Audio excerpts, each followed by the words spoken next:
जिस घर में शादी की तैयारियां चल रही थी, बिलाल के सर पर सेहरा सजना था। एक हादसा हुआ और उस हादसे में बिलाल की टांग कट जाती है उसी वक्त मौके पर। इन बूढ़े वालिदैन का सहारा जब वो इस तरह से माजूर होकर बेड पर आ जाए तो ये वाकई एक तकलीफ दे लम्हा इन लोगों के लिए। लेकिन 10 बज के 50 मिनट पे जब मैं हॉस्पिटल जाता हूँ तो मैं देखता हूँ मेरे बेटे की आधी टांग कटी हुई है। अब तो पीछे से गाड़ी कोई आती है वो उसकी टांग काट के चली थी। पठान जाता है सामने में पंप से आता है, वो काम करता है मजदूर आदमी, वो उसके आगे सारा उसकी कमर बैठ के लेके बैठा रहता है। इस कदर वो सो गया, 100 का मुराद के मेरा बेटे को मैं देखता हूँ तो रोता हूँ। बेटा मुझे देखता है रोता है। 4 साल पहले उसकी मंगनी हुई। बिलाल ने पूछा कि मैं अब 5 हो गया तो किसी और से शादी कर ले। तो बेटी ने कहा नहीं, अगर मैं शादी कल होती तो मैं परसों में टांग कर देती, फिर आप क्या करते, मैं आपको छोड़ देती। मेरे बड़े बेटे से सवाल करती है कि वो मेडिकल पेश करो। कहाँ से मेडिकल पेश करें? हम अपने बेटे को देखेंगे तुम्हारा पहले मेडिकल पूरा करें। ये कानून पाकिस्तान में, ये कानून की हुकूमत है, हुकूमत पाकिस्तान ये है। मरियम नवाज साहबा कहती है कि मैं सबकी माँ हूँ, तो इस बच्चे की माँ क्यों नहीं बन रही? मैं उसकी कॉल पिक करता हूँ तो वो आगे से रो रहा था। मैंने उससे पूछा क्या हुआ है? आपका बहीना माजूर हो गया है। डाल के नंबर पे कॉल करता हूँ तो एक बंदा कॉल पिक करता है। एक अननोन पर्सन था जिसने उसको अपनी गोद में बिठाया, उसका सर रखा हुआ था। वो कहने लगा भाई आप आ जाएं, अभी तक रेस्क्यू नहीं पहुंची। मैं पहुंच जाता हूं तो मैं देखता हूं कि वहां पे एक जमे गफ़ीर होता है। वही पुरानी रवायत, वही पुराना अंदाज, लोगों का लाइक्स और व्यूज़ के चक्कर, वही वीडियोस बनाना। वहाँ से हम उसको मियो हॉस्पिटल में रेस्क्यू करते हैं, जबकि हमें वहाँ पे डॉक्टर्स ये कहते हैं और पुलिस ये कहती है जो वहाँ की मौजूद होती है कि हम इस एक पेशेंट को देखने के चक्कर में 19 को छोड़ दें। पाकिस्तान के अंदर रहना सिर्फ एक मजबूरी बन चुकी है। यहाँ तक कि मैंने डॉक्टरों से ये भी रिक्वेस्ट की कि अगर मेरा गोश्त उतर के इसकी हड्डी पे लग सकता है तो बेशक वो लगा दें। 60 साल से मेरे आबाओ अजदाद नून लीग के नारे लगाते रहे, नून लीग को वोट देते रहे, उसमें 40G मौजूद नहीं है। जब मैं उससे ये सवाल करता हूँ तो आप 2 घंटे कह रहे थे सर्वर बैकअप ख़राब है, ये 15 घंटे की फुटेज आपकी डिलीट है। तो वो कहता है जी मेरी रात से लाइट गई हुई थी। जाहिर है मार के गए, वो पता नहीं कैसे सुकून की नींद सो रहा होगा जो वहाँ पे रुका भी नहीं सोएगा, कभी भी नहीं सोएगा। उसको पता है 8:05 पे 1122 वाले आए। हालांकि सिंहपुरे के से यूवीटी के पास 5 से 6 मिनट का रास्ता है 1122 वालों का। और उधर जितनी भी आवाम खड़ी हुई थी वो अपनी सिर्फ वीडियो के चक्करों में थी, वीडियो बना रही थी। किसी ने भी नहीं मुझे पकड़ा। सिर्फ एक पठान था सर्विस स्टेशन वाला, उसने मेरी कमर पे आके सपोर्ट की। और मुझे मरीम नवाज साहबा से ये इंसाफ चाहिए कि वो बंदे मेरे आगे पेश करें और मेरी लात का कर दें बस। मुझे और मरीम नवाज साहब से कुछ नहीं। वो इतना लोगों का काम करा रही, मुझे एक डिजिटल लात लगवा दें कि मैं चलने फिरने वाला हो जाऊँ। ICU वार्ड में था तो बाकी सारे बाहर आ गए थे, मेरी मंगेतर मेरे पास ही थी। तो उससे मैंने पूछा कि हाँ जी अब क्या करना है तुमने, कि मेरा तो ये हो गया हुआ, मैं मजबूर हो गया हूँ। लेकिन उसकी भी बहुत हिम्मत है, अल्लाह पाक उसको सेहत तंदुरुस्ती दे। उसने मुझे एक ही आवाज़ की है, उनने कहा मैं अभी भी आपके साथ हूँ और मरते दम तक आपके साथ रहूँगी। इस वक्त मैं बिलाल के घर में मौजूद हूँ जहाँ पर 1 से 2 माह बाद खुशियाँ थी आनी। जिस घर में शादी की तैयारियां चल रही थी, बिलाल के सर पर सेहरा सजना था। लेकिन जब बिलाल ने अपने घर वालों को फोन किया तो उसने कहा कि मैं निकला तो नौकरी पर था लेकिन अब मेरे पैरों तले जमीन नहीं है। एक हादसा हुआ और उस हादसे में बिलाल की टांग कट जाती है उसी वक्त मौके पर। उस हालत में भी अपने घर वालों को इतला देता है। बिलाल जहाँ पर इस घर में शहनाइयाँ बजनी थी और वो सब लोग खुश थे, शादी की तैयारियां अरूज पर थी, एक रिश्ता तय पा चुका था। और ये घर वालों के लिए एक बहुत बड़ा सदमा है कि एक कमाने वाला बेटा इन बूढ़े वालिदैन का सहारा जब वो इस तरह से माजूर होकर बेड पर आ जाए तो ये वाकई एक तकलीफ दे लम्हा इन लोगों के लिए। वालिद से बात करते हैं। अस्सलाम वालेकुम। वालेकुम सलाम बेटा। कितने बच्चे हैं आपके? 4 बच्चे हैं, 2 बेटियां 2 बेटे। 2 बेटे हैं, हाँ जी। एक बिलाल और एक ये बेटे ये हैं वैस आपके? बड़ा बेटा वैस है, छोटा सबसे छोटा बिलाल है, उससे बीच में 2 बेटियां मेरी हैं। अच्छा, क्या काम करता है बिलाल? मैं बिलाल सिक्योरिटी गार्ड है स्कूल के अंदर, महकमा तलीम के अंदर। अच्छा गवर्नमेंट का स्कूल है, गवर्नमेंट गर्ल्स मॉडल स्कूल और फ्रूट मार्केट लाहौर। अच्छा 4 साल पहले उसको नौकरी तैनात की, वो भी मेरे बड़े बेटे की वजह से लगा। वो मेडिकल ग्राउंड पे इसने मुझे रिटायर कराया। मैं भी उसी इदारे में सिक्योरिटी करता। ठीक है मुझे फॉलेज के बेस पे मुझे मेडिकल ग्राउंड पे रिटायर कर दिया। ठीक है। वो कुंवारा था, उसको नौकरी पे रख लिया। कुंवारे बच्चे को नौकरी मिलती, ब्याह को नहीं मिलती। उस बड़े बेटे की माशाल्लाह 4 बच्चे हैं। अच्छा उसने अपने भाई की कुर्बानी देता, अपनी करते हुए भाई को नौकरी दिलवाया कि मेरा भाई पढ़ा लिखा नहीं है, चलो ये गवर्नमेंट का मुलाजिम हो जाएगा, जो रोटी खाएगा तो अपने को कमाएगा। ठीक है। 4 साल पहले उसकी मंगनी हुई। वो 4 साल से मंगनी हो 4 साल से मंगनी अच्छा। हुई है। हमारे माली हालात ठीक नहीं थे, जिसकी वजह से हम उसकी शादी जल्दी कर सके। चलते चलते 4 साल गुजरे, फिर उसकी शादी मंगनी हो गई। खुशी हुई त्योहार वाले दिन बेचारे ने सारी डिटेल बनाई कि ये आदमी आएंगे, ये शादी होगी, ये शादी। इसे भाई बड़े को लेके गया, त्योहार वाले दिन आया। बड़े भाई चलो कोई शादी वाल देखें जाके, आप खुद पसंद करो। क्योंकि मेरा बड़ा भाई हमारा बड़ा साथ देता है, वो करता। मेरा बड़ा बेटा जो है वो थोड़ा माड़ा है, वो थोड़ा उसके हालात माली ठीक नहीं है। वो बेचारा घर से 7:25 में निकलता है। 7:25 में निकलने के बाद हम तो खुश हैं कि मैं ऊपर बैठा हुआ अपने बीवी के साथ, मैं फाले का मरीज, वो हार्ट की पेशेंट। 7:25 से लेकर 7:41 तक हमें कोई तला नहीं, 9:30 बजे कोई तला नहीं। हम तो ये मुतमिन होकर बैठे कि हमारा बेटा जॉब पे पहुंच जैसे गया। रोज जाता है वैसे रोज जाता है। इसने तला करता है 10 बजे के कुछ मिनट में तला करता है कि पापा जी वो वैस का एक्सीडेंट, बिलाल का एक्सीडेंट हो गया है, तो टांग पे चोट लगी। हम मुतमिन के चल चोट लगी, अल्लाह ताला खैर करे, इसका सरिया जो भी होगा, टांग हड्डी टूटेगी तो ठीक हो जाएगा। लेकिन 10:50 पे जब मैं हॉस्पिटल जाता हूँ तो मैं देखता हूँ मेरे बेटे की आधी टांग कटी हुई है। उन्होंने रेस्क्यू वाले ने पट्टी कर दी। रेस्क्यू वाले भी 25 मिनट लेट वहाँ पहुँचे हैं। 8:04 पे मेरा बेटा पहुँचा जब रेस्क्यू वाले पहुँचे वहाँ पे। वो लेके मीर अस्पताल पहुँचे हैं, वो उसने पट्टी पुट्टी की करके छोड़ दिया। अब मीर अस्पताल ने कोई उसकी नहीं की, कोई देखभाल नहीं की, बैठाई रखा उसे। जब कोई खून उसका इतना निकल चुका था, उस बच्चे मेरे का रंग पीला जर तो एक्सीडेंट हुआ कैसे था? मोटरसाइकिल वाला 125 वो बता रहा बिलाल ने इसको फ़ोन किया कि भाई मेरी टांग कट गई। वो बता रहा है कि मुझे 125 वाले मोटरसाइकिल ने टक्कर मारी है, तो मैं उल्टबाजियाँ लगाता हूँ। उल्टबाजियाँ लगाता हुआ गिरता है ना, जब तो पीछे से गाड़ी कोई आती है वो उसकी टांग काट के चली थी। उस हौसले में भी वो फुटपाथ पे बैठ जाता है। फुटपाथ पे बैठ के एक पठान जाता है सामने, पंप से आता है, वो काम करता है मजदूर आदमी, वो उसके आगे सहारा उसकी कमर बैठ के लेके बैठा रहता है। मेरा बेटा जब पहुंचता है तो वो देखता है कि मेरा भाई बैठा हुआ। इससे भी नहीं पता कि मेरे भाई की टांग कटी हुई, या ये उठाता ना देखता तो इसकी टांग कटी हुई। जब उसके बाद इस बेटे को मेरा पता है, मेरे जहाँ तक मुझे बताया मैं बताया। लेकिन मेरे घर में इस कदर वो सो गया, 100 का मुराद कि मेरा बेटे को मैं देखता हूँ तो रोता हूँ, बेटा मुझे देखता है रोता है। हमारा कुछ नहीं है, हमारे बेटे को इंसाफ दिला दो, हमारे बेटे के मुल्ज़मान पकड़ जाए, हमारे बेटे की मदद की जाए कि हमारे वो बच्चे के आखिरी जो हालात है वो सही हो जाए। वहाँ पे कैमरे नहीं लगे हुए थे? कोई कैमरे CCTV लगे हुए फुटेज नहीं आई? कुछ भी नहीं आया अभी तक, किसी ने राब्ता नहीं किया, पुलिस वालों ने नहीं किया। 15 दिन पहले उसी को सड़क पे उसका कैमरे के आता है कि उसका चलान आ गया। ये मेरा बड़ा बेटा बता रहा पापा ये इसका चलान हो गया। मैं कहा कोई बात नहीं यार, मैं 2000 करके इसको दे दूंगा, ये चलान भी जुड़ जाएगा। वो चलान के आगे मेरे बेटे की तरह कोई फीड नहीं आई, कोई कैमरे से नहीं आया कि कहाँ ये पाकिस्तान है, कहाँ ये लाहौर पंजाब है। वज़ीर आज़म पाकिस्तान को सब कुछ कर रही है, लेकिन ये गरीबों के बच्चे मर रहे हैं, रातें कट रही हैं, गर्दनें कट रही हैं, वो इसको नहीं देखती। गाड़ी इतनी स्पीड से गिरती, क्यों नहीं इलाके में बताते कि गाड़ी स्पीड से चले, कैमरे लगाएंगे, गाड़ी इससे ज़्यादा तेज चलेगी उनके चलान होंगे। क्यों नहीं गया पाकिस्तान में कानून का? बेटा तो अब जाहिर है वो जिस कंडीशन में है, अब तो उसके चलने के काबिल नहीं है। आधी टांग जिसकी कट गई है, घुटने तक टांग कट गई हो, तो वो बच्चा क्या सोचेगा, क्या उसकी तो हालत अपनी बेचारे की ठीक नहीं। मेरे बेटे की, मेरा बेटा रोता है, जब टांग को देखता रोता है, जब हमें देखता रोता है, जब भाई को देखता रोता है, भाई उसको देखता रोता है, माँ उसको देख कर रोती है। हम तो पहले बीमार दोनों मियाँ भी, एक बीमारी हमें ये लग गई टांग की बच्चे की अपने की, क्या करें, कहाँ जाए।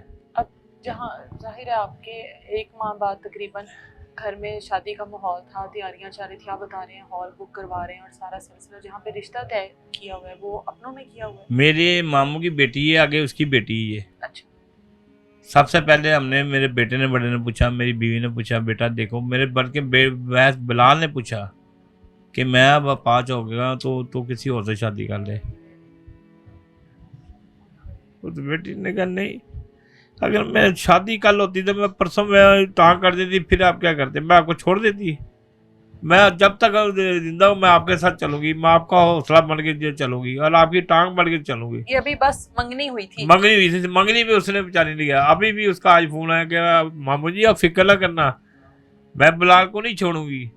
बिलाल जिस कंडीशन में गया वो, अगर मैं छोड़ गई ना तो बिलाल ने हिम्मत हार गया, तो बिलाल गया, तो मैं बिलाल को नहीं छोड़ूंगी। मेरी 4 साल हो गई मंगनी, अगर मेरा मियाँ दूसरे दिन डेथ हो जाए तो मैं क्या बेवा होती, उसे बेवा होने के बेहतर है कि मेरा छोर है तो सही ना। ये बड़ी हिम्मत की बात है, ये बड़े हौसले की बात मेरी है। बहन ने भी मुझे बड़ी तसल्ली दी, मेरे बहनोई जो है मैं, उसने भी बड़ी तसल्ली दी, आप फिक्र ना करो भाईजान, तुम फिक्र ना करो, बिलाल ਤੁਹਾਡਾ है, बेटी आपकी है। बिलाल हमारा बेटा है, बेटी आपकी है, आप फिक्र ना करो, बिलाल हमें है, आप बेटी है। हमें यहाँ से आगे तसल्ली होती है, हमारे बेटे को आगे थोड़ी खुशी में होती है जब उससे बात करता है, उसके चेहरे पे रौनक है। अब आप उससे देख ले, उसका चेहरा मुरझा गया, उसका चेहरा कमजोर गया, 6 मंथ था मेरा बेटा। जाहिर है एक चलता फिरता इंसान है और एकदम से ये तकलीफ उसको मिले, ये अजियत मिले उसको, तो ये वो तो उसको जीते जी खत्म कर देगी। ये मेरा बड़ा बेटा, अल्लाह इसके उम्र दराज करे, मेरा बाजू है, ये मेरा बेटा। मेरी जगह को मैं तो जा नहीं सकता किसी जगह, मैं फाले का मरीज हूँ, मेरे से मोटरसाइकिल नहीं चलती, मैं कहीं जा नहीं सकता। मरियम नवाज साहबा से, नवाज शरीफ साहब से, शहबाज शरीफ साहब से, सिकंदर याद साहब से, अब ये अंदाजा करें बेटा कोई नहीं आया। महकमे वाले नहीं आए, कितने जालिम है। ड्यूटी जहाँ ड्यूटी दे रहा है मेरा बच्चा वो नहीं आए। उन लोगों को तो आना बिल्कुल आना चाहिए जो था। अपने छोटे तकबे वालों से ये काम कर दो वो काम कर दो। वो इंसानों के बच्चे नहीं है, इंसानों ने पैदा करा हुआ है ना 2 मिनट लेट हो जानवर जाते, कहती है कि लेट क्यों हो गए तुम लोग, लेट हो गए। अगर आज कल का जब का बेटा लेट हो गया तो कह रही कि कहाँ बिलाल। मेरे बड़े बेटे से सवाल करती है कि वो मेडिकल पेश करो, कहाँ से मेडिकल पेश करें, हम अपने बेटे को दिखें कि तुम्हारा पहले मेडिकल पूरा करे। ये कानून पाकिस्तान में, ये कानून की हुकूमत है, हुकूमत पाकिस्तान ये है, हुकूमत पंजाब ये है।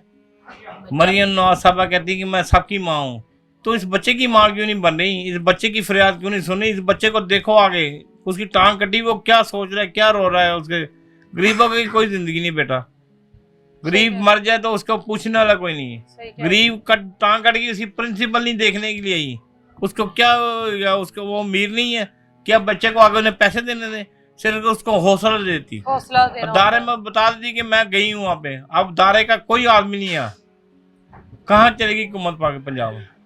मुझे सुने ये इस मुल्क में वैसे भी अब मुझे ये मुल्क ही अच्छा नहीं लगता, क्योंकि जिस हुकूमत में हमारी जानो माल की हिफाजत नहीं है, उस हुकूमत को क्या करना। मुझे वोट लेने के लिए दरवाजा पे आते हैं, जब ये सिलेक्ट होते हैं तो ये दरवाजे बंद कर देते हैं अपने। हमारे दरवाजे वैसे ही खुले रहते हैं गरीबों के, अपने दरवाजे ये बंद कर देते हैं। भाई भी मौजूद हैं बिलाल के। सबसे पहले इतला इन्हीं को दी गई थी, भाई ने फ़ोन किया था इन्हीं से बात करते हैं। बिलाल के भाई हमारे साथ मौजूद हैं, इनसे बात करते हैं। इन्हीं को इतला दी गई थी। सबसे पहले आपको ज़ाहिर है फ़ोन आया था भाई का, क्या हुआ था वहाँ पर उस टाइम मौके पे? सबसे पहले आप ही पहुँचे, वो क्या हालात थे वहाँ का, क्या मंजर था? मुझे मेरे भाई का 13 अक्टूबर बरोज़ पीर वाले दिन 7:41 पे फ़ोन आता है, तो मैं उसकी कॉल पिक करता हूँ तो वो आगे से रो रहा था। मैंने उससे पूछा क्या हुआ है, कहने लगा भाई जल्दी से यूईटी के पास 2 नंबर गेट के पास आ जाओ। मैंने बोला खैरियत है, तो मुझे कहने लगा भाई आप फौरी वहाँ पे आओ, आपका भाई ना माजूर हो गया है।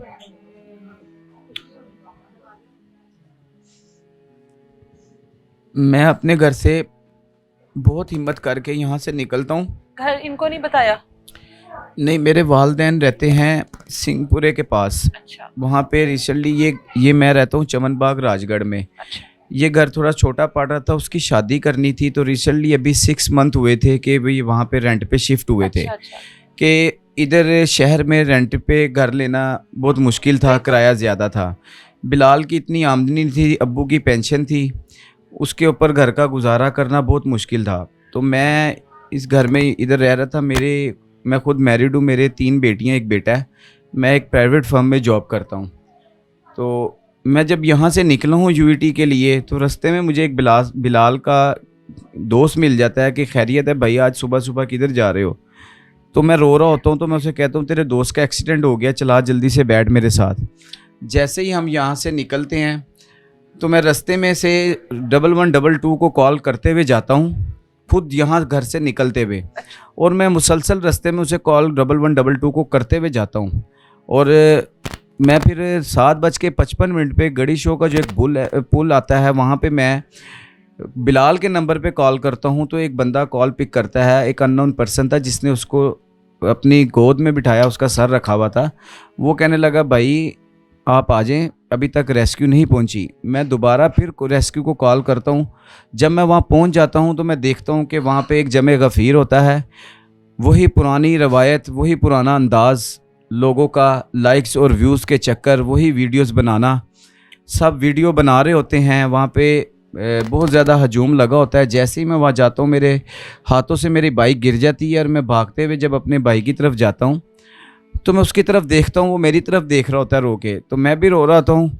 तो मेरे लिए उस वक्त एक मंज़र क़यामत से भी बढ़ के मंज़र होता है कि जैसे ही मैं अपने भाई को अपने हाथों में गोद में लेता हूँ तो जब मेरी नज़र उसकी एक लेफ़्ट टांग के ऊपर पड़ती है तो मैं देखता हूँ कि उसकी टांग ही साथ नहीं है, उसकी आधी टांग ही कटी हुई होती है। तो मैं मेरे हाथों से बिलाल उसी टाइम मेरे हाथों से नीचे गिर जाता है, तो मैं उसकी टांग ढूंढता हूँ इर्द गिर्द साइड पे, तो उसकी टांग एक साइड पे पड़ी हुई होती है कटी हुई। मैं बाइक के अंदर से कपड़ा निकालता हूँ, उसकी टांग को कपड़े के अंदर रखता हूँ, तो फौरी वहाँ पे 8:02 पे रेस्क्यू 1122 की गाड़ी आती है। वहाँ से हम उसको मियो हॉस्पिटल में रेस्क्यू करते हैं। 8:35 में जब हम मियो हॉस्पिटल पहुंच जाते हैं, वहाँ पे उसको इमरजेंसी में लेके जाते हैं, तो वहाँ पे कुछ एहलकार ज़ख्मी हालत में मौजूद होते हैं, कुछ वहाँ पे धरने के कोई अच्छा। वहाँ पे आए होते हैं लोग। अच्छा। तो मैं वहाँ पे एक पुलिस ऑलरेडी वाले वहाँ पे अफरा तफरी वाला माहौल था। अफरा तफरी वाला हाँ। माहौल था, तो मैं वहाँ पे उनसे रिक्वेस्ट करता हूँ कि ये देखें आपकी मेहरबानी है कि जब ऐसा मामला हो जाए, हमने भी किसी से सुना है कि अगर आपकी टांग कट भी जाए ना तो 1 घंटे के अंदर अंदर का प्रोसीजर होता है, वो जुड़ सकती है। ठीक है, कोई प्रोफेसर या कुछ है। उन्होंने मुझे 8-8:30 बजे से लेकर 3 बजे तक उन्होंने मुझे सर्जिकल वार्ड, ऊपर नीचे बाहर अंदर बहुत जगह पे मुझे उन्होंने भगाया कि सर्जन साहब, एक मैडम है वो डॉक्टर, वो सर्जरी कर रही हैं, आधा घंटा लगेगा, अभी इधर वेट करें। मैं उस वेट को छोड़ के अपने भाई के पास वापसी भागता हुआ जाता हूँ, और मैं जाके उसके पास खड़े हो जाता हूँ। फिर हम एक रेफरेंस के तौर पे किसी से रेफरेंस डलवाते हैं, एएमएस को कॉल करवाते हैं, जबकि हमें वहाँ पे डॉक्टर्स ये कहते हैं और पुलिस ये कहती है जो वहाँ की मौजूद होती है कि हम इस एक पेशेंट को देखने के चक्कर में 19 को छोड़ दें, जो 19 शदीद ज़ख्मी हैं, सबको हम तरतीब से देखेंगे। तो मैं बहुत रोता हूँ, बहुत मतलब तरले वो करता अगर हूँ। सारी जिंदगी के लिए माजूर हो रहा है तो वो हो जाए। जी, ये हमारे मुल्क के अंदर हॉस्पिटल्स के अंदर ये शुरू दिन से एक रवायती अंदाज के साथ ये मामला पेश आता है। अगर वही डॉक्टर जो सरकारी शाम को प्राइवेट बैठे तो वो आपको बहुत ज़्यादा इज्जत देते हैं, और उन्हीं डॉक्टर से अगर आप सरकारी जो बंदा अफोर्ड नहीं कर सकता, एक मिडिल क्लास फैमिली से बिलोंग करता है, तो वो डॉक्टर आपको 1% भी इज्जत जो है ना वो नहीं देते। बिल्कुल ऐसे ही। पाकिस्तान के अंदर रहना सिर्फ एक मजबूरी बन चुकी है। पाकिस्तान में अगर आपकी जेब भारी है तो आपकी इज्जत भी है और आपकी कदर भी है। ये पाकिस्तान का असूल है। अगर आपके पास कोई बड़ा रेफरेंस या कोई तगड़ी अप्रोच है तो फिर आप कामयाब है, वरना इसके अलावा आप पाकिस्तान में रहने के काबिल नहीं हैं। यानी कि ताखीर की वजह से आज बिलाल जो है वो माजूर हुआ है। जी बिल्कुल। अगर बर 3 वक्त बजे उसको तक रेस्क्यू वाले आ जाते या बर वक्त उसका इलाज हो जाता, उसकी सर्जरी कर दी जाती, तो आज वो शायद माजूर ना होता। बिल्कुल बेशक 3 बजे तक, सुबह 8:30 से लेकर 3 बजे तक हॉस्पिटल्स के अंदर ही हम अपनी भागदौड़ करते रहे। 3 बजे एमएस को एक कॉल आती है और फौरी तौर पे हमें बुलाया जाता है, जी आपका अभी फौरी आधे घंटे में ऑपरेट शुरू है। एक कॉल के ऊपर, एक किसी बड़े अफसर की कॉल के ऊपर आधे घंटे बाद उसका ऑपरेट शुरू होता है, जो उसकी मेजर सर्जरी होती है प्लास्टिक सर्जरी। वो तकरीबन 6.5 घंटे तक मुसलसल चलती है, क्योंकि बिलाल की इतनी टांग तो टोटल कट चुकी थी मौके के ऊपर ही। बाकी यहाँ से लेकर इतना हिस्सा डॉक्टरों को खुद काटना पड़ा, क्योंकि आधी उसकी जो वेंस थी वो कट चुकी थी, जो उसकी ये जो बोन थी वो डैमेज हो चुकी थी। उसके ऊपर भी हमने बहुत सर्च की खुद से, सीएमएच के ऊपर, नेशनल हॉस्पिटल में, शालीमार में, कि चलें कोई भी खुद से करते हैं, कुछ चीज़ भेज देते हैं। मैंने तो अपने वालिद साहब को और वालदा को बताया तक नहीं था कि ये सदमा बर्दाश्त नहीं करेंगे फौरी मौके पे। तो मैंने यहाँ तक कोशिश की थी कि अगर अपना बेचना भी पड़ता है तो भाई की टांग बच जाए, ये लगवा दें। यहाँ तक कि मैंने डॉक्टरों से ये भी रिक्वेस्ट की कि अगर मेरा गोश्त उतर के इसकी हड्डी पे लग सकता है तो बेशक वो लगा दें, मैं देने के लिए तैयार हूँ। तो उन्होंने कहा नहीं, ये पॉसिबल नहीं है, ये टोटल इस टाइम तक सारा कुछ डैमेज हो चुका है। तो कहने का मकसद ये है कि मैं आला हुक्मरान, सीएम पंजाब मरीम नवाज़, वज़ीर आज़म शहबाज शरीफ, नवाज़ शरीफ पाकिस्तान मुस्लिम लीग नून सदर, 60 साल से मेरे आबाओ अजदाद नून लीग के नारे लगाते रहे, नून लीग को वोट देते रहे। आपके जितने भी नुमाइंदे जो मिनिस्टर्स की पोस्ट पे आते हैं वो हमारे घरों के दरवाजे वोटों के लिए खड़काते हैं। उस टाइम वो तरले करते हैं। जब हमें मौके पे जब मुश्किलात कोई परेशानी आती है तो ना हमारे साथ कोई अदारा खड़ा होता है, ना हमारे साथ कोई पुलिस एहलकार खड़े होते हैं। सेम डे में मैं अपने भाई की सर्जरी करवा के मैं थाना गुज्जरपुरा के अंदर तशरीफ़ ले जाता हूँ।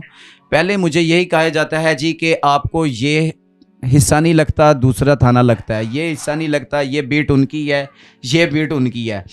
थाने में भी फिर मैं एसएसपी साहब के अपने एक दोस्त हैं उनके रीडर, एसएसपी साहब के रीडर से कॉल करवाता हूँ। थाने में सेम डे में रात को मेरी एफआईआर कटती है। यानी कि जिसने हिट किया, जिस वजह से हादसा हुआ, कोई फुटेज नहीं मिली आपको, या मारने वाला खुद वहां से फरार हो गया, कुछ पता नहीं चला? वहां पर लोग तो मौजूद होंगे ना। नेक्स्ट डे 14 अक्टूबर को खुद से मैंने अपनी मदद आपके तहत वहाँ पे जय वकुआ का जायज़ा लिया। हाँ। मुख्तलिफ कैमरे की सर्च की। वहाँ पे एक पीएसओ पंप के ऊपर कैमरा लगा है। अच्छा। पंप के साथ एक कराची काशी बिरयानी वाले उनका कैमरा लगा है, उसके साथ एक सर्विस स्टेशन है उनका कैमरा लगा है।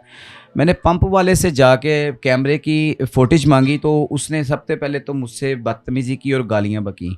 मुझे बोलता है जी कि आप लोगों ने क्या मजाक बनाया है, सुबह भी आपके बहुत सारे बंदे मेरे पास वीडियो देखने के लिए आए थे। मैंने उनसे ये बात की कि सुबह अगर मेरे बंदे आए थे तो आपने क्या कहा? उन्होंने कहा जी 2 घंटे की फुटेज में मेरा सर्वर जो था बैकअप वो ख़राब हो चुका था जिस टाइम ये जय वकुआ हुआ है। मैंने उसे कहा चलें आपका सर्वर ख़राब था ना तो आप मुझे बाकी की दिखा दें वीडियोस।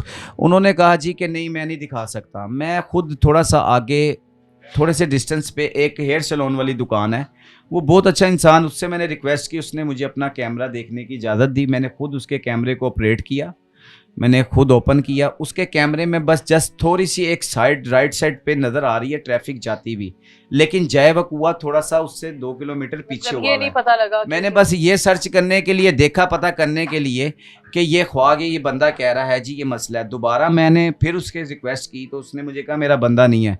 मैंने फिर उसके कैमरे की रिक्वेस्ट की, उन्होंने खोल के मुझे कैमरे देखने की इजाज़त दी। तो सुबह तक वो बंदा कहता है 2 घंटे की फुटेज नहीं है, सर्वर ख़राब था, बैकएंड नहीं हुआ। तो जब मैं कैमरे खुद से ओपन करता हूं तो पता चलता है फुटेज की 15 घंटे की तो रात 12 से दोपहर 3 बजे की फुटेज ही डिलीट है, उसमें फुटेज ही मौजूद नहीं है। जब मैं उससे ये सवाल करता हूं तो आप 2 घंटे कह रहे थे सर्वर बैकअप ख़राब है, ये 15 घंटे की फुटेज आपकी डिलीट है। तो वो कहता है जी मेरी रात से लाइट गई हुई थी। मैं कहने का मकसद ये है बताने का, अगर उसकी लाइट गई हुई थी तो उससे 4 दुकानें पंप से आगे उसकी लाइट क्यों आ रही थी? ग्रिड स्टेशन तो एक ही है ना सेम, उससे बैक साइड के ऊपर क्यों आ रही थी लाइट? उसी रो में लाइट आ रही थी। कल हमने बिरयानी वाले से उसका बिरयानी वाले का एक खुफिया कैमरा ट्रेस हुआ जो उसने लगाया था, वो बता नहीं रहा था। कल उसने भी फुटेज देने से इनकार कर दिया और लड़ाई लड़ी है कि जी मेरे ऑनलाइन कैमरे चलते हैं, सर्वर पे नहीं है। उसके साथ पंप वाले को किया, उन्होंने कहा जी हमारे मालकान चले गए हैं। कल मीडिया के ऊपर जब आवाज़ उठी, वसीम साबिर साहब हैं कैंकर पर्सन, उन्होंने फौरी मौके पे SHO बुखारी साहब और मिर्ज़ा फरहान बेग साहब कोई थे DSP साहब इन्वेस्टिगेशन कैसर, उनको कॉल की। ये 3 बंदों को कॉल करने के ऊपर 5 मिनट के अंदर अंदर पुलिस ने मुझसे राब्ते करने शुरू किए। फुटेज मिल गई? फुटेज नहीं मिली। हाँ। लेकिन इशू इस चीज़ का आ रहा है, पुलिस ने जिस पुलिस ने मुझसे राब्ता किया उनके पास तफ्तीश नहीं है। जब तफ्तीशी के पास तफ्तीश चले जाती है तो मुतलका तफ्तीशी खुद तशरीफ़ लेके आता है। वो है सरदार आयो जो तफ्तीशी हैं। अच्छा। वो तो थाने में आराम सुकून से बैठ के 4 दिन से आराम फरमा रहे हैं, वो बिल्कुल साथ नहीं दे रहे। मैं उनको फ़ोन करता हूँ, मेरा नहीं फ़ोन उठाते। अपना तो चलो उन्होंने करना गवारा ही नहीं समझा ना मुनासिब ही, वो मेरा फ़ोन नहीं उठाते। तो मैं लिहाजा सबसे आला हुक्मरान से रिक्वेस्ट करता हूँ, सिफारिश अपील करता हूँ कि हमें इंसाफ दिया जाए, हमारे मुलजमान जल्द अज जल्द गिरफ़्तार किए जाएँ। उसी रोड के ऊपर एक पीछे कैमरा लगा हुआ है, जिसके ऊपर रात मैंने खुद से नींद में मैं सो रहा था, तो मैंने सोचा है कि ख्वाह हम आगे कैमरे जो देख रहे हैं जो हमें नहीं दे रहे, हम बैक से देख लेते हैं कि इस बैक से हमारा भाई जिस कैमरे में आ रहा है उसके पीछे कौन सी चीज़ जा रही है। तो वहाँ पे भी एक PSO पेट्रोल पंप है, उसने हमें कैमरे देखने की इजाज़त दी मोबाइल के ऊपर। सर्वर उसने कहा जी हमारे मालकान के पास है, वो सुबह 10 बजे आते हैं। मैं उनके कैमरे देखना शुरू हुआ तो उसके नेटवर्किंग इशू था, उसका इंटरनेट सही नहीं आ रहा था, तो वो बहुत स्लोली था, उसमें बहुत क्लियरली नज़र आ सकता है। इशू इस चीज़ का है, अगर हम खुद ही ये करना है तो हमें पुलिस के पास जाने की क्या ज़रूरत है, इदारों की। हमने ये खुद ही करना है तो हमें आला हुक्मरान से अपील की क्या ज़रूरत। हम इन सब से रिक्वेस्ट करते हैं, अर्ज़ करते हैं हमें इंसाफ दिया जाए, मुलजिमान जल्द से जल्द गिरफ़्तार किया जाए।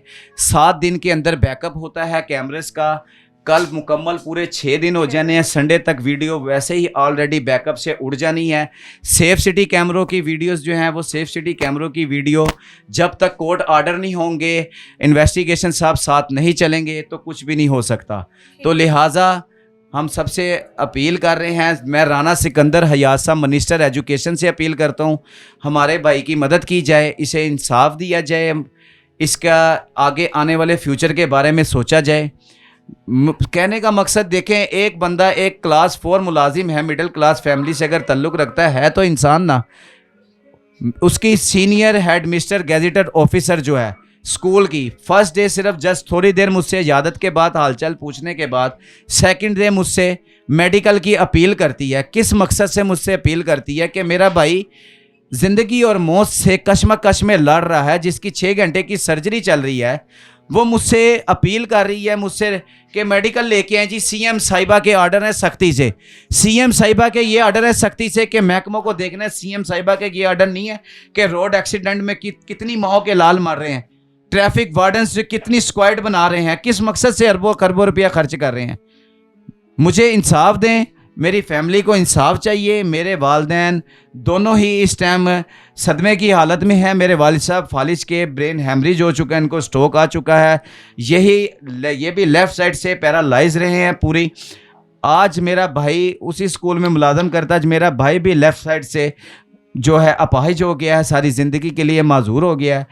हमें इदारों से अपील है, हमें इंसाफ भी मिले, मुलजिमान पकड़े जाएं, मेरे भाई के साथ मेरी भाई की मदद की जाए, उसको फौरी तौर के ऊपर जैसे ही वो स्टेबल होता है उसे पाकिस्तान से बाहर बहुत अच्छी लेग्स जो सेंसर्स लेग्स चल रही हैं वो मिलती हैं, वो हमें मंगवा के दी जाए। मैं आपको उन कंट्रीज़ के नेम भी बता देता हूँ, मैं एक पढ़ा लिखा ग्रेजुएशन पर्सन हूँ, ठीक है। मैं आपको कंट्रीज़ भी बता देता हूँ जहाँ से ये मिलती है। जर्मनी, चीन और अमेरिका, इन तीनों मुल्कों से ये टांग मिलती है। सेंसर लेग जिसको ना उतारने की ज़रूरत, ना जिसको रात को उतार के रखने की ज़रूरत, ना फोल्डिंग करने की, ना बटन प्रेस करने की, वो ऑटोमेटिकली होती है, जिससे ये चलेगा भी, अपने आप को अपाहिज माजूर नहीं समझेगा। वैसे पाकिस्तान में अगर आप कहें जी हम इलाज करवा देते हैं तो यहाँ पे उस तरीके से वो टांग नहीं लग सकती जो बाहर की कंट्रीज से मिलती हैं। बिल्कुल वालदा ज़ाहिर है इस टाइम वो जिस कंडीशन में है, मैं आपसे मुझे समझ नहीं आ रही मैं आपसे क्या बात करूँ। जो मेरे बेटे ने किया मैं तो यही कह सकती हूँ कि वो इतना पढ़ा लिखा तो मेरा बच्चा है नहीं, उसको तो फिर अब एक इंसाफ तो देना चाहिए ना। मैं क्या कहूँ, किस अल्फाजों से अपने बेटे के लिए करूँ मैं, मेरे से तो दिया भी नहीं जाता। मेरे तो बच्चे बड़े प्यार और मनतों के थे।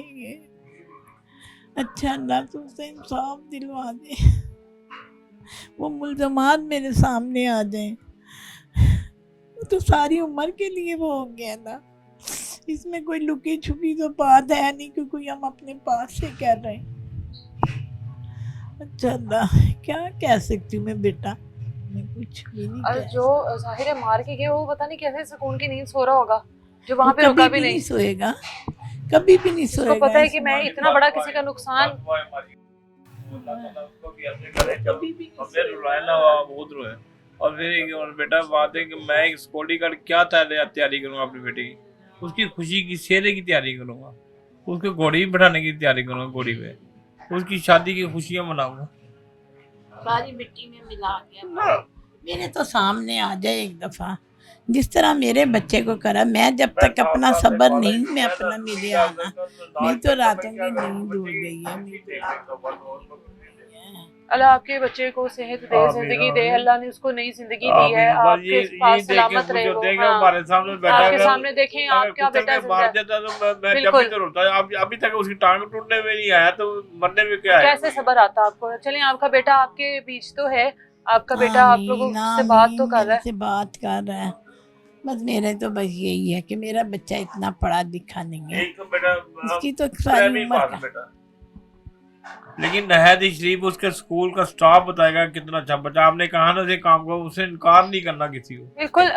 जी जी माँ जी। उसका स्टाफ है जो छोटे क्लास सब 4 के मुलाजमिन आए। क्लास 4 के सब उनके आए हैं, मगर बड़ा किसी को नहीं। वो ये तो मैडम का काम चाहिए ना, आगे बिल्कुल, इतला ये तो तो करे। पहले दिन उसका प्रिंसिपल का काम है। कौन सी मरियम नवाज साहब जो प्रिंसिपल के पीछे चढ़ी कि वो स्कूल क्यों नहीं आई?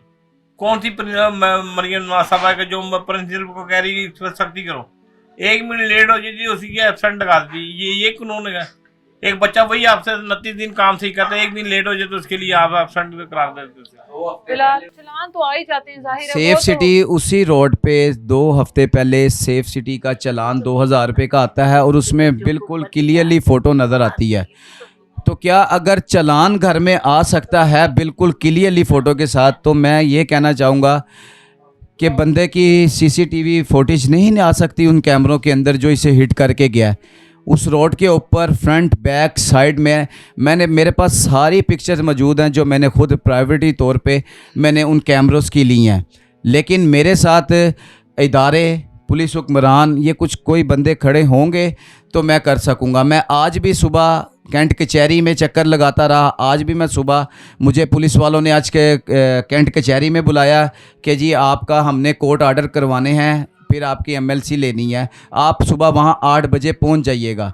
मैं 7 बजे घर से चल के मैं उधर पहुँच गया कैंट कचहरी। 11 बजे तक मैं पुलिस हुक्मरान को कॉल करता रहा और उनको वहाँ बुलाने की कोशिश करता रहा कि वो आएँ और मुझे कोर्ट आर्डर लेके दें, लेकिन वो कोई वहाँ पे नहीं आ सके। वहाँ से मैं फिर मजबूरन घर वापस आ गया क्योंकि वो मेरे साथ आए नहीं। अब मैं कोर्ट आर्डरों के लिए भागूं, अपने भाई की कंडीशन को देखूं, एफआईआर के पीछे जाऊं, या अपने वालदैन के लिए जो है इनकी देखभाल के लिए इनके पास बैठूं, इनको इस सदमे से बाहर निकालूं। बिल्कुल, अगर इदारे पर वक्त काम कर रहे हों तो शायद फैमिली को ये सब कुछ ना करना पड़े, फैमिली को इतना ख्वार ना होना पड़े। अगर इदारे पर वक्त काम कर रहे होते तो शायद आज बिलाल जो है जिस हालत में है, जिस तरह से वो माजूर बेड पर पड़ा हुआ है, शायद वो इस हालत में होता ही ना। अगर इदारे बर वक्त उसका इलाज कर देते तो शायद आज घर वालों को इतनी तसल्ली होती कि 1 माह बाद 2 माह बाद बेटा अपने पैरों पर खड़ा हो जाएगा। बिलाल की भी हालत आप लोगों को दिखाते हैं। बिलाल इस टाइम हमारे साथ मौजूद है और जिस कंडीशन में है वो आप लोगों के सामने। एक चलता फिरता इंसान जब इस तरीके से बेड पर आ जाए और उठ फिर ना सके और मोहताज हो जाए लोगों का कि कोई आए और आकर उठाए, तो वो आपको जितने जी चीज़ ख़त्म कर देती है। उस अजियत से गुजरना बड़ा मुश्किल है। हिम्मत से, हौसले से, आप तो बड़े बहादुर हो माशाल्लाह, जवान हो, अल्लाह आसानियाँ करेगा। क्यों परेशान हो, सब ठीक हो ही जाएगा इंशाल्लाह। कि उम्मीद नहीं है कोई भी, है ना उम्मीद? क्या हुआ क्या था उस दिन? मैं ऑफिस जा रहा था अपने स्कूल, यूएटी के पास होंडे वाले ने साइड मारी है, मेरी मोटरसाइकिल का हैंडल लड़ा उसके साथ, ठीक है, वो निकल गया है, मैं पीछे से गिर गया हूँ, फुटपाथ के साथ रगड़े खाता गया हूँ मैं। अच्छा। फिर मुझे नहीं पता कि पीछे से ट्राला था, कार थी जिसने मेरी लात लहरी करके रोड पे लात पड़ी हुई थी। लेकिन अल्लाह पाक ने मुझे इतनी को हिम्मत दी थी कि मुझे यही उम्मीद थी कि मुझे रगड़े लगी हैं या हड्डी वगैरह मेरी फ्रैक्चर हो गई होगी। मैं फुटपाथ से नीचे से उछल के ऊपर आया हूँ कि मुझे यही था कि नहीं। जिस टाइम मैंने अपनी लात देखी ना, खून मेरा निकल रहा था, रोड पे गिरी हुई थी, उस टाइम मैंने क्या कि फिर मैंने अपने भाई को फ़ोन किया, वैस भाई को, कि भाई इधर आ जाओ, मेरा लात टूट गई, मैं मजबूर हो गया हूँ। ठीक है, 8:05 पे 1122 वाले आए। हालांकि सिंहपुरे के से यूवीटी के पास 5 से 6 मिनट का रास्ता है 1122 वालों का। और उधर जितनी भी आवाम खड़ी हुई थी वो अपनी सिर्फ वीडियो के चक्करों में थी, वीडियो बना रही थी। किसी ने भी नहीं मुझे पकड़ा। सिर्फ एक पठान था सर्विस स्टेशन वाला, उसने मेरी कमर पे आके सपोर्ट की, उसने मुझे हौसला दिया, उसने मुझे कहा कि हिम्मत रखो। लेकिन लात अगर उसी टाइम कोई अगर मेरी पकड़ के कोई जोड़ देता ना, उस कपड़ा टाइम तक शपड़ा, आपको नहीं पता था कि मतलब टांग साथ नहीं है? नहीं, आपने तो हिम्मत की होगी उठने की। मुझे यही था कि मेरी टांग साथ ही है। हिम्मत मैंने जब की, उछला हूँ मैं ऊपर को हूँ, लेकिन जब मैंने अपनी लात ब्लड देखा कि मेरा खून निकल रहा था और हड्डी निकली हुई थी लात की, और लात मेरा पाँव लैदा होके सड़क पे गिरा हुआ था जूती समेत। तो लेकिन उस टाइम मुझे फिर कुछ नहीं पता। 1122 वाले आए, मेरा भाई आया, मेरे भाई के भी 5-10 मिनट बाद आए 1122 वाले। फिर मुझे ले आए। उसके बाद कोई होश नहीं थी, कुछ पता नहीं था। मेरी अगले महीने 7 तारीख को शादी थी और मुझे मरीम नवाज साहबा से ये इंसाफ चाहिए कि वो बंदे मेरे आगे पेश करें और मेरी लात का कर दें बस। मुझे और मरीम नवाज साहब से कुछ नहीं। वो इतना इतना लोगों का काम करा रही, मुझे एक डिजिटल लात लगवा दें कि मैं चलने फिरने वाला हो जाऊँ। और मुझे कुछ नहीं मरीम नवाज से चाहिए। वो सबकी माँ है, मेरी भी माँ है। मैं आज भी उनको माँ कह रहा हूँ, आपके पास भी माँ कहूँगा अपनी। मेरा बस ये काम कर दे लात का मरीम नवाज, और मेरे आगे बंदे दे दे जिन्होंने मेरे साथ ये किया है। मेरा खुशियों का काम था, अगले महीने मेरी शादी थी। मुझे इंसाफ चाहिए बस। मुझे बंदे मरियम नवाज साहबा कर दे वजीरे वाला, और मुझे मेरी लात का कर दे, मैं चलने फिरने वाला हो जाऊँ बस। और मुझे कुछ नहीं चाहिए मरियम नवाज साहबा से। जहाँ पे शादी हो रही थी, संत की शादी हो रही थी? नहीं, मेरे माँ बाप की मर्जी बता की। रहे हैं वालिदैन के 4 साल से मंगनी थी। जी, मेरी 4 साल से मंगनी थी। जब ठीक आपकी है, जो मंगेतर है, जब उसको इस हादसे का पता लगा तो वो उसे आई, उसको पता लगा जब मैं पीर वाले दिन ही, जब मैं ऑपरेशन थिएटर से बाहर आया था तो आईसीयू वार्ड में था, तो बाकी सारे बाहर आ गए थे, मेरी मंगेतर मेरे पास ही थी। तो उससे मैंने पूछा कि हाँ जी अब क्या करना है तुमने, कि मेरा तो ये हो गया हुआ, मैं मजबूर हो गया हूँ। लेकिन उसकी भी बहुत हिम्मत है, अल्लाह पाक उसको सेहत तंदुरुस्ती दे। उसने मुझे एक ही आवाज़ की है, उनने कहा मैं अभी भी आपके साथ हूँ और मरते दम तक अगर आपके साथ रहूँगी। आपने ये कभी नहीं सोचना कि क्या नाम लेते हैं आप मजबूर हो गए हो, मैं कोई और लड़का देख लूँगी, कभी भी ना सोचना। मेरा आपका 4 साल का प्यार है और मैं अभी भी ये हलफ उठा के कह रही हूँ और मैं 100 बंदे में भी कहूँगी। लेकिन आप घबराएं ना, आप हिम्मत रखें और अपनी कोई बात नहीं, डिजिटल लात लगवा लें, मूवमेंट होगी, चलेंगे, हम जाएंगे फिरेंगे। मैंने उसको हौसला दिया, मैंने कहा ठीक है इंशाल्लाह। और हौसला अल्लाह मिल भी गया होगा, जी, है ना? हाँ जी। क्या नाम है उसका? गुड़िया, सही नाम क्या है? नूर फातिमा उसका टैटू बनवाया हुआ? जी। उसने मेरा बड़ा साथ दिया 4 साल में। उस लड़के ने कुछ भी नहीं मेरे से फरमाइश की। अल्लाह की लड़कियां होती हैं, बड़ा बड़ा कुछ मांगती हैं, उसने मेरे से कुछ नहीं मांगा।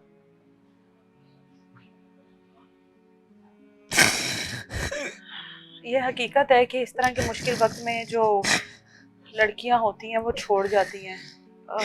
जब इस तरह के मुसीबत किसी भी मर्द के ऊपर आती है, कोई घर के हालात इस तरह के बुरे होते हैं, औरत की वफादारी का पता ही उस वक्त लगता है। जब मर्द के ऊपर कोई मुसीबत आए या घर में आपकी गुर्बत आ जाए, उस वक्त पता लगता है। और अगर वो अभी निकाह में मौजूद नहीं है लेकिन उसके बावजूद भी एक रास्ता था उसके पास फरार का, भाग सकती थी, छोड़ सकती थी, लेकिन उसने हौसला दिया कि मैं आपके साथ हूँ। ये सब कुछ शादी से 1 दिन बाद भी हो सकता था, उस वक्त भी मैंने आपकी बीवी होना था और अब भी मैं आपकी ही हूँ। और ये वाकई में एक हिम्मत की बात है और बड़ा बाहिम्मत है ये। और इंशाल्लाह हम लोग उम्मीद करते हैं कि जितने भी इदारे इस वक्त बिलाल को देख रहे हैं आगे बढ़कर इनका साथ दें। ये इसमें कोई शक नहीं है कि ये हादसा होता है, और हादसा जब आप घर से बाहर निकलते हैं तो किसी के साथ भी हो सकता है, लेकिन उस हादसे के बाद अगर इदारे बर वक्त काम ना करें या आपको फौरी तौर पर मदद ना मिले, उसके बाद वो हादसा सारी ज़िंदगी का पछतावा बन जाता है। तो कोशिश किया करें कि आपके इर्द गिर्द जब इस तरह के कोई हादसा होते हैं तो वीडियोज़ बनाने के बजाय आगे बढ़कर उसका साथ दिया करें। अगर उस वक्त बर वक्त रेस्क्यू वाले नहीं पहुँच सकते तो अगर आपके पास गाड़ी, मोटरसाइकिल, जो भी कोई चीज़ है, फौरी तौर पर आप उसको लेकर जाया करें। वो शायद किसी के घर का चिराग होता है, वो शायद किसी माँ का बड़ा लाडला होता है, शायद उनके घर में खुशियाँ का वक्त आने वाला होता है जो कि मातम में तब्दील हो जाता है।